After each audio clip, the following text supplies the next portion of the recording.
back to the rest of the story. I'm going to answer the second most common answer or question we get, and that is, will we ever get back into dairy cattle? In short, the overwhelming answer to that is no. But just saying no doesn't really explain why. The reason that we don't have any desire or intention of getting back into dairy cattle is because no one around here wants to milk cows. That, on top of the fact that the small dairy operations, the mom and pop operations, just don't cash flow like they used to. You see, anymore, and it probably varies by area, you're looking at a minimum, at a bare minimum, of 150 milking cows milking to be able to make a go of it. Now that doesn't include your heifers and your calves, and whether or not you decide to do feeders or keep your bull calves and raise and sell them. It took us, basically ever since Grandpa bought the farm, that long to get rid of the dairy cows. Nobody around here wants to milk cows. It's not that we're lazy, it's just that it's a lot of hard work for very little return. Say, I milked for the last 4 years before the cows got sold, and Grandpa stayed true to his word. He kept milking, or dairy cows stayed on the farm all the way up until the day he died. But as far as making a lot of money doing it, no, we weren't. See, we've made more money doing corn and beans than we would have in probably 5 years of milking cows. Say, our facilities are shot. All of them are. They're just worn out from years of use. And to really make a go of milking, we would be looking at $1 million plus of investments into infrastructure to be able to do it. They say maybe we could use this dairy barn, but what we'd be looking at doing is gutting it, tearing out all the stanchions, putting in a parlor of some sort, make or design, and we'd be using the far end of the barn as a freestall. They say not that we haven't strongly considered expanding and doing milk. Back when I was in college, back in 2009 and 2008 through 2010, from the fall of 2008 to the spring of 2010, there was a time frame in there where we were strongly considering expanding and getting into dairy cattle. We were looking at doing out in that field where everybody's going to be parking for the farm day. We were doing some serious talk about putting in a freestall barn on the eastern side of that pasture. The western side of that pasture, with the intention of using it to feed, house, and bed the dairy cattle. And then we would still be using the dairy barn as it stands right now to milk. We would just bring all the cattle into the cows in the stanchions and milk them in the barn.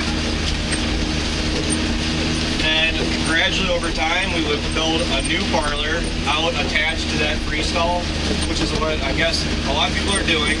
I know some people from my childhood, middle school, and some friends, acquaintances through high school that have done that, where their families, they used to milk, they built a freestall, they kept milking in their old dairy barn, and then eventually they built a parlor. That's pretty well what we'd be looking at doing, would have been looking at doing, but honestly, that's a lot of investment, and milk prices are fluctuating an awful lot here. See, back when I was in college, when we were considering all this, milk was up to $2,100 a hundredweight. Now, I got out of college in 2010, and I think, to my knowledge, I haven't been watching milk prices here lately,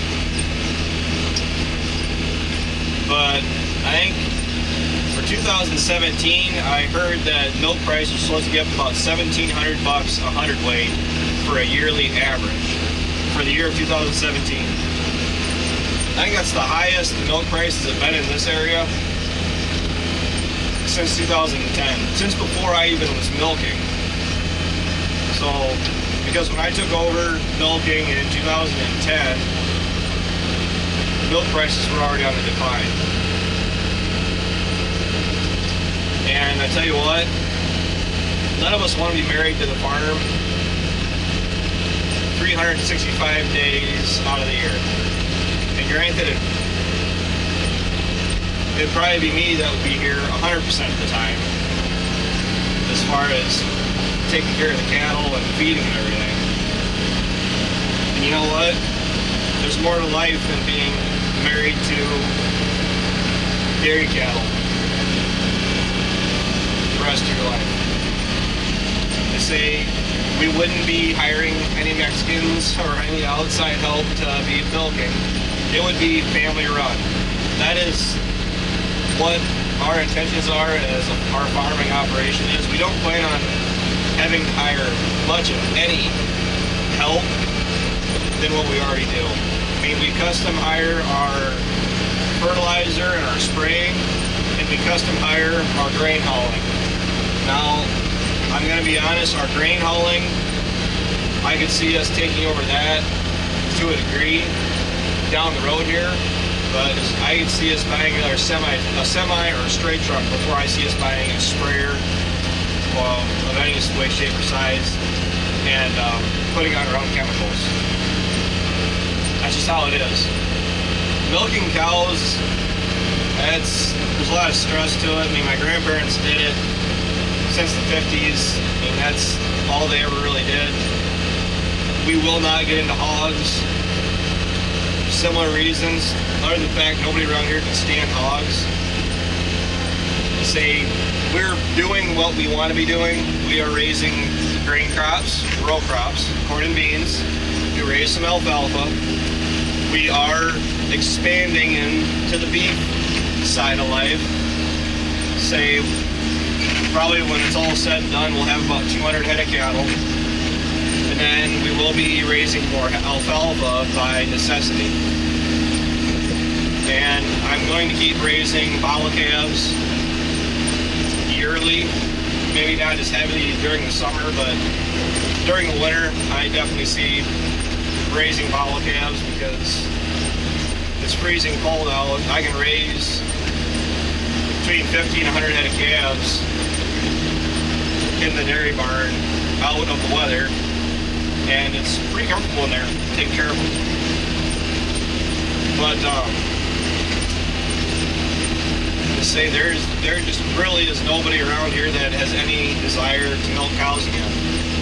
They say you guys may be surprised at that fact, but we were happy to see the cows go. We really were. Say none of us have missed them since. We all have lives now. My grandpa's cows, yeah, I was around the dairy cattle my whole life, but I was ready to see it go. See, the dairy operations, the dairy farms, the small dairy operations in southwest Wisconsin, Potosi in particular, are dropping like flies. I can name, well, on one hand, and it wouldn't even take all 5 fingers,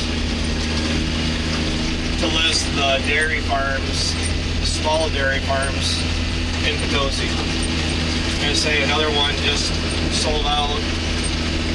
Well, he got rid of his dairy cows. He still got the farm and the crops. He's doing the same thing we are. They just got rid of their dairy cows May to the spring sometime. I say, I think there's only,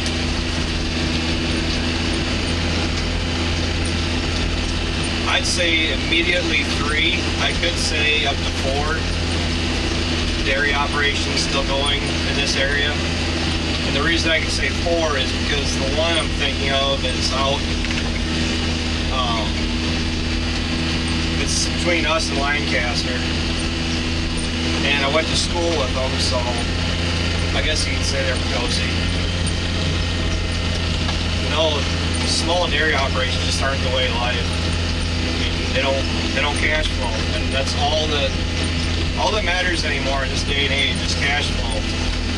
You borrow that money, you get it back. Corn and beans, well, they are a little harder to go lately. We're diversified. We have crops, we have beef cattle, we have fowl calves. And we also have some other off-farm, non-farm investments that are bringing in a profit also. Those you guys don't see on YouTube, and you never will.